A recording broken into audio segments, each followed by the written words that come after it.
CGL के लिए apply कर रहे हो तो ये वीडियो पूरा देख लेना। कुछ इंपॉर्टेंट पॉइंट्स है जो कि मैं देख रहा हूँ कि आप लोगों की तरफ से क्वेरीज आ रही है, जो आप लोगों के डाउट है कि फॉर्म भरने में ये इश्यूज़ आ रहे हैं हमको। और मैं आपको बता दूं कि हर साल ऐसा होता है, बहुत सारे बच्चे ऐसे होते हैं जो छोटी छोटी गलतियां करते हैं फॉर्म भरने के दौरान और फॉर्म उनका रिजेक्ट हो जाता है। तो आप कितनी भी अच्छा पढ़ाई कर लेना, भले टॉप में रैंक ले आना, लेकिन अगर फॉर्म ही रिजेक्ट हो गया ना तो एग्ज़ाम में बैठ ही नहीं पाओगे, ठीक है। और जैसा कि आपको पता है कि पूरा फॉर्म का आपका डेट निकल जाएगा, उसके बाद 2 दिन आपको करेक्शन के मिलते हैं। लेकिन करेक्शन तो आप तब करोगे जब आपको पता होगा कि आपको करेक्शन क्या करना है ना। तो अभी से ही ध्यान रखो, अभी कैसे आप फॉर्म भरना है, क्या क्या इश्यूज़ आ रहे हैं और किन चीज़ों का ध्यान रखना है। तो मैंने कुछ इंपॉर्टेंट पॉइंट्स बनाए, उनके बारे में बात कर रहे हैं, जो कि मैं देख रहा हूँ कि बहुत सारे बच्चे इन चीज़ों को फेस कर रहे हैं। तो केवल हम उन्हीं पॉइंट्स की बात करेंगे, ठीक है। सबसे पहली बात, तो बहुत सारे बच्चे ऐसे हैं जो कह रहे हैं कि फॉर्म हम जब भर रहे हैं तो सर्वर बहुत स्लो चल रहा है। तो ये बात सही है, बहुत सारे बच्चों से मैंने सुना है कि सर्वर स्लो है और टाइम ले रहा है काफ़ी रिस्पॉन्ड करने में। तो मैं आपसे यही कहूँगा कि जितनी जल्दी हो सके फॉर्म भर लो, टाइम बर्बाद मत करना, ठीक है। तो सबसे पहली बात शुरू करते हैं फॉर्म भरने में।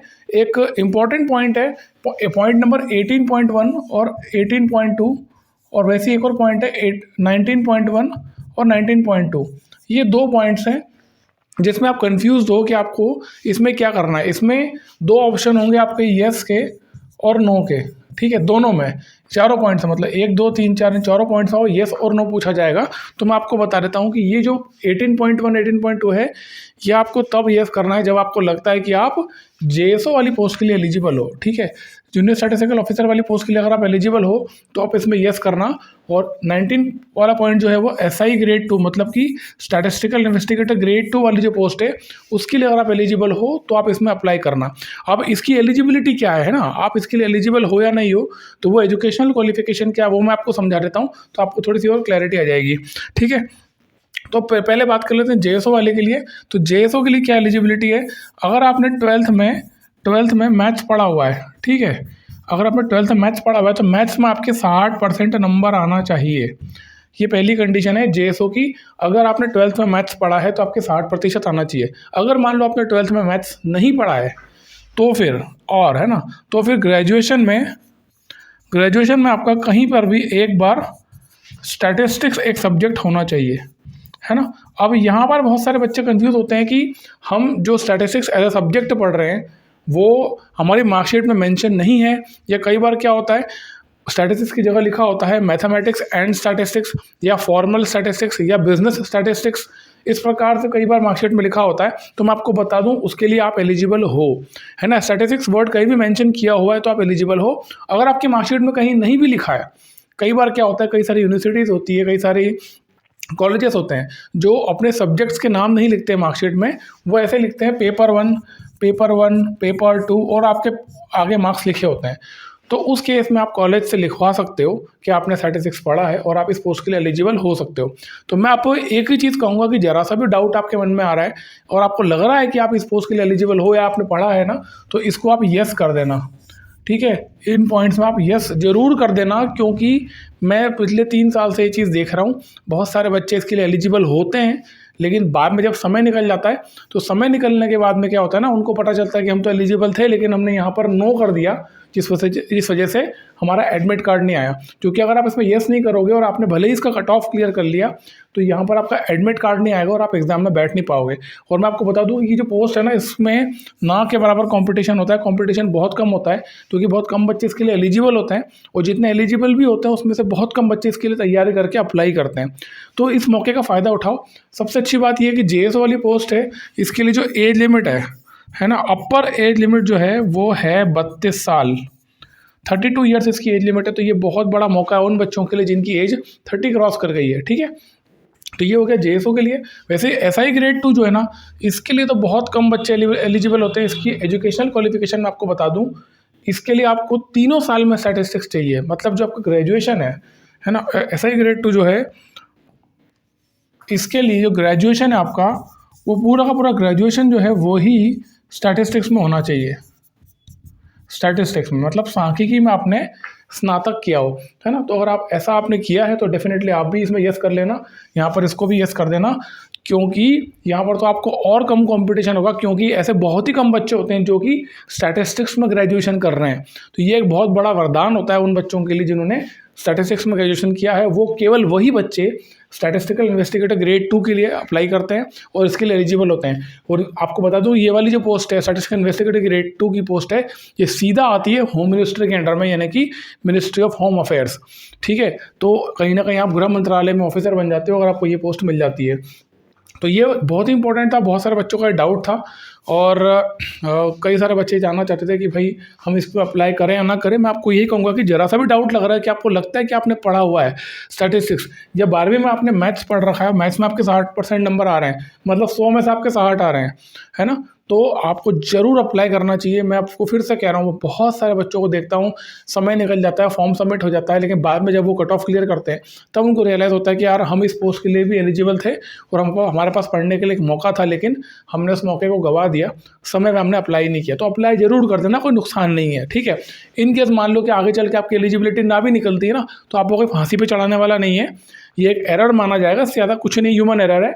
तो आप अप्लाई कर भी दोगे तो कोई नुकसान नहीं है, मैं यूँ कह रहा हूँ। बट ऐसा ना हो कि बाद में आपको रिग्रेट हो, मेरे बोलने का मतलब ये है। ठीक है, तो ये हो गया पहला पॉइंट। अब इस हाँ सवाल ये है कि बहुत सारे बच्चों को ये पूछना कि इसकी हम तैयारी कैसे करें स्टैटिस्टिक्स की। तो अपना कंप्लीट कोर्स अवेलेबल 2023 के लिए, उसमें आपको पूरे जो सिलेबस है एसएससी सीजीएल 2023 का जो टीयर 2 का पेपर 2 है स्टैटिस्टिक्स, उसका कंप्लीट कोर्स आपको वहाँ पर मिलेगा। वहाँ पर आपको पूरी सिलेबस का वीडियो लेक्चर्स मिलेंगे, यूनिट वाइज टेस्ट मिल जाएंगे, फुल मॉक टेस्ट मिल जाएंगे और पीडीएफ मिल जाएगी, उसको आप डाउनलोड कर सकते हो। तो ये कंप्लीट सिलेबस आपको एक जगह मिल जाएगा, डिस्क्रिप्शन में लिंक है, वहाँ पर जाकर आप उसमें एनरोल कर सकते हो। और कोर्स की जो वैलिडिटी है वो आप वहाँ पर देख सकते हो। कूपन कोड लगा देना, CGL 2023, ये कूपन कोड है, इससे आपको एक अच्छा खासा डिस्काउंट हो जाएगा। और आई थिंक ये 3-4 दिन और रहेगा कूपन कोड, तो टाइमली आप अप्लाई करके इसमें एनरोल कर सकते हो। ठीक है, तो ये हो गया आपका पहला पॉइंट जिसकी हम बात कर रहे थे 19.1, पॉइंट नंबर 18 और 19। ठीक है, ये क्वेरी खत्म हो गई है। अब बात करते हैं फोटो और साइन की।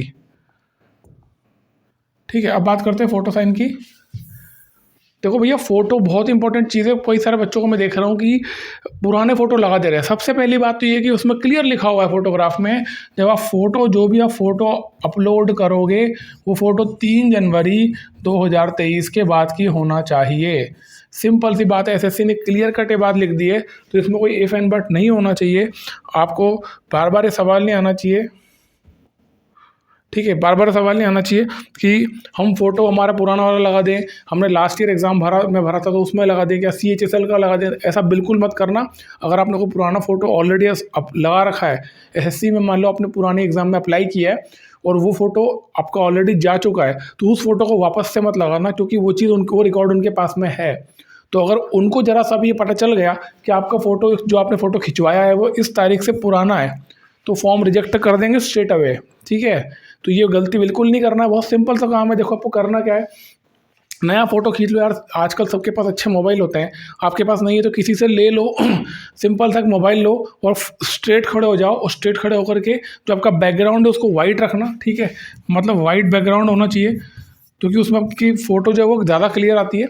आप जो भी पहन रहे हो ना वो आप डार्क कलर का पहन लेना ताकि कंट्रास्ट हो जाए। तो सीधे खड़े हो जाओ, दोनों कान आपके दिखना चाहिए, बैकग्राउंड वाइट होना चाहिए, और सबसे इंपॉर्टेंट चीज़ है चश्मा और टोपी नहीं होना चाहिए। इसमें क्लियर लिखा हुआ है कि जो आपके फ़ोटोग्राफ है उसमें स्पेक्टेकल्स और कैप, ये 2 चीज़ें नहीं होना चाहिए, आपको नहीं पहनना है ना। कई सारे बच्चे चश्मा पहनते तो चश्मे के साथ ही फ़ोटो खिंचवा ले रहे हैं, तो ऐसी गलती बिल्कुल मत करना।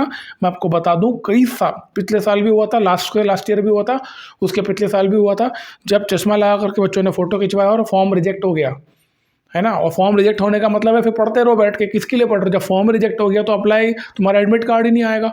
ठीक है, तो चश्मा और टोपी नहीं लगाना है, और पुरानी फ़ोटो मत लगाओ। मैं ये कह रहा हूँ कि अभी एक फ़ोटो खींच लो खुद से ही, वाइट बैकग्राउंड, थोड़ा सा पीछे लाइट कलर का कोई भी बैकग्राउंड हो, और स्ट्रेट खड़े होकर फ़ोटो खींच लो, उसी को क्रॉप करके प्रॉपर एक क्रॉप कर लो, ऐसा, है ना, यहाँ तक का आपका फ़ोटो क्रॉप हो जाना चाहिए, और उसको अपलोड कर दो। ठीक है, दूसरी बात, ये फ़ोटो का क्लियर हो गया है। फ़ोटो ध्यान रखना 3 जनवरी के बाद का ही खींचा हुआ होना चाहिए, तो उनके रिकॉर्ड में, एसएससी के रिकॉर्ड में नहीं होना चाहिए पुराना वाला फ़ोटो, है ना। ठीक है, अब बात कर लेते हैं दूसरी चीज़ क्या है।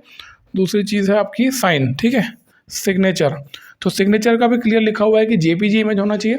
जब आप साइन करके फ़ोटो खींच रहे हो ना, तो एक चीज़ का ध्यान रखना, जो साइन जो भी आप कर रहे हो, जो लेटर्स आप लिख रहे हो, जो भी बना रहे हो, वो क्लियर दिखना चाहिए। जैसे मान लो मैं साइन करता हूँ कि SID, तो मैं साइन करूँगा तो ये जो मैं साइन कर रहा हूँ ये क्लियर कट दिखना चाहिए मेरे को, है ना, लेजिबल होना चाहिए, उसको जब देख रहे हो तो क्लियर दिखे कि हाँ ये साइन है, क्योंकि यही साइन आपसे वो एग्जाम के दिन करवाएंगे, फिर यही साइन आपसे Tier 2 में करवाएंगे, तो फाइनली शायद ज्वाइन आपसे करवाएं तब भी आपसे यही साइन करवाएंगे। तो सिग्नेचर भी क्लियर होना चाहिए आपकी, ठीक है। तो ये हो गया आपका दूसरा पॉइंट, साइन वाला मुझे लगता है क्लियर हो गया होगा। अब दो बचे हैं, एक वर्किंग पीपल के लिए एक सर्टिफिकेट का, OBC SC ST का सर्टिफिकेट, और जो लोग ऑलरेडी नौकरी कर रहे हैं उनकी बात है ना। तो पहले वर्किंग पीपल की बात कर लेते हैं। जो लोग वर्किंग पीपल हैं, मतलब जो ऑलरेडी नौकरी कर रहे हैं, उनके लिए भी कुछ इंपॉर्टेंट इंस्ट्रक्शंस हैं, है ना। अभी वर्किंग मतलब देखो, प्राइवेट नौकरी कर रहे हो तो बात अलग है, उसका उसका अलग उससे मतलब नहीं है। अगर आप गवर्नमेंट जॉब कर रहे हो, कोई से भी डिपार्टमेंट में गवर्नमेंट जॉब कर रहे हो, तो मैं आपको बता दूं, सरकार का एक नियम होता है कि आप जब अप्लाई करते हो किसी को दूसरी एग्ज़ाम के लिए, तो आपको डिपार्टमेंट को या जिस ऑफिस में आप नौकरी कर रहे हो वहाँ पर आपको सूचित करना होता है। तो ये चीज़ ध्यान रख लेना, जैसे आप अप्लाई कर रहे हो ना, तो एक लेटर आपको लिख करके देना होगा अपने डिपार्टमेंट में, अपने ऑफिस में, कि आप इस पर्टिकुलर एग्जाम के लिए अप्लाई कर रहे हो। तो ये केवल उन बच्चों के लिए जो ऑलरेडी कहीं नौकरी कर रहे हैं, तो इस चीज़ का ध्यान रखना कि आपको उस डिपार्टमेंट को लिख करके देना होगा, ठीक है। ये हो गया आपका। उसके बाद में सबसे इंपॉर्टेंट है आपका SC ST OBC सर्टिफिकेट वाला, ठीक है। SC SC ST OBC और EWS, इसमें जो सर्टिफिकेट आप बनवा रहे हो उसको लेकर के सबसे पहली बात तो एक चीज़ का ध्यान रखना, ये जो सर्टिफिकेट आप बनवा रहे हो इसकी क्रूशल डेट, जो इसकी डेट है, आपकी जो क्रूशल डेट है ना, वो है, क्रूशल डेट जो है वो है 3 मई 2023, ये आपकी क्रूशल डेट है। तो ये जो सर्टिफिकेट आप बनवाओगे, जो भी आपका सर्टिफिकेट है या बनवा लिया या बनवाओगे, ये 3 मई के पहले पहले होना चाहिए। उसकी डेट, जो डेट डलेगी ना, वो उसकी इसके पहले की होना चाहिए, मतलब सर्टिफिकेट इसके पहले बन जाना चाहिए। तो इस चीज़ का आप ध्यान रख लेना, ये मत सोचना कि आप बाद में डेट सर्टिफिकेट बनवाओगे तो वो वैलिड होगा, वो बिल्कुल नहीं होगा। क्योंकि अगर मान लो आपने अभी टाइम से सर्टिफिकेट नहीं बनवाया और आपने मान लो 10 मई को बनवाया, तो पूरी चांसेस हैं, ये 7 दिन बाहर हो गया है, तो पूरे चांसेस है कि आपको DV के टाइम पे डिपार्टमेंट बाहर कर दे, तो पूरी मेहनत पानी हो जाएगी। इसीलिए कोशिश करना कि आप सर्टिफिकेट जो बनवा रहे हो वो टाइमली बनवाओ। सर्टिफिकेट जो आप बनवाओगे उसका जो फॉर्मेट है, सबसे इंपॉर्टेंट चीज़ फॉर्मेट क्या होना चाहिए। देखिए क्या होता है, हम भारत देश में रहते हैं, अब भारत देश में विभिन्न राज्य हैं, हर राज्य की कार्यशैली अलग होती है। आप एक चीज़ समझो कि आप एम्प्लॉय बनने जा रहे हो भारत सरकार के, तो भारत सरकार के एम्प्लॉय हो तो SSC आपको एक फॉर्मेट दे रहा है। तो जब आप एग्ज़ाम का नोटिस डाउनलोड करोगे तो वहाँ पर आपको SSC ने SC ST OBC EWS सबका एक फॉर्मेट दे रखा है। तो जो भी सर्टिफिकेट आप बनवाओगे आपको इसी फॉर्मेट में होना चाहिए जो SSC ने आपको दिया हुआ है। ये गलती बिल्कुल नहीं करना है कि आपका पुराना कोई बना हुआ है या स्टेट गवर्नमेंट का बना हुआ है वो आपने चला दिया, ऐसा नहीं चलेगा। आपको अलग से बनवाना ही पड़ेगा उसी फॉर्मेट में, है ना, क्योंकि SSC ने एक पर्टिकुलर फॉर्मेट दिया हुआ है, तो उस फॉर्मेट में एक्सेप्टेबल होगा आपका सर्टिफिकेट। तो ये दो चीज़ें इंपॉर्टेंट है, एक तो डेट का ध्यान रखना, दूसरा फॉर्मेट का ध्यान रखना, ठीक है। तो उम्मीद करता हूँ ये चीज़ आपको क्लियर हुई होगी। इसके अलावा भी कोई प्रॉब्लम अगर आ रही है फॉर्म भरने में, क्योंकि मैं देख रहा हूँ यार बहुत टाइम से बच्चे बहुत सारे क्वेरीज लेके आ रहे हैं फॉर्म को लेकर के, तो कोई भी इशू अगर आपको फिर भी आ रहा है तो कमेंट से ज़रूर लिख देना, मैं कोशिश करूँगा रिजॉल्व करने की। और अगर वो ज़्यादातर लोग उससे अगर जूझ रहे हैं तो डेफिनेटली एक वीडियो बना करके बता दूंगा कि उससे आपको कैसे डील करना है। बट मैं आपसे फिर से रिक्वेस्ट कर रहा हूँ कि जब भी आप फॉर्म भर रहे हो तो फॉर्म भरते वक्त यार थोड़ी सावधानीपूर्वक भरो, जो चीज़ें आपसे मांगी गई है वो ज़रूर दो, और जो चीज़ें मांगी गई है उसका कंप्लायंस में आप काम करो। ऐसा मत करो कि सर्टिफिकेट मांगा है 3 तारीख का तो आप उसके बाद बनवा के दे रहे हो, ऐसी गलतियाँ बिल्कुल नहीं करोगे, ठीक है।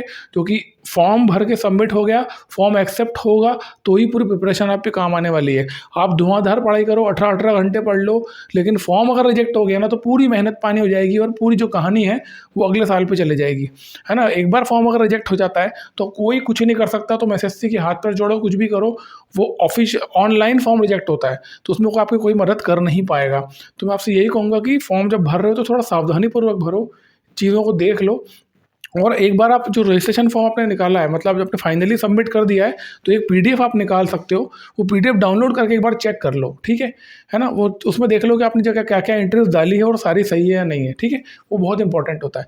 तो उसको वेरीफाई कर लो, और आपने तो कुछ गलती कर भी दी है, मान लो आपने सबमिट कर दिया और आपको बाद में मालूम पड़ा उस PDF में देख करके कि कुछ गलती हुई है, तो कोई दिक्कत नहीं, आप करेक्शन कर सकते हो बाद में। जो करेक्शन विंडो आपको मिलेगी शायद 4 या 5 तारीख को करेक्शन विंडो है, ठीक है, तो वो ओपन होगी, वहाँ पर करेक्शन कर लेना। लेना, ठीक है। तो ये इंपॉर्टेंट चीज़ बहुत ज़्यादा इंपॉर्टेंट है, फॉर्म भरते वक्त आपको स्पेशली ध्यान देना है।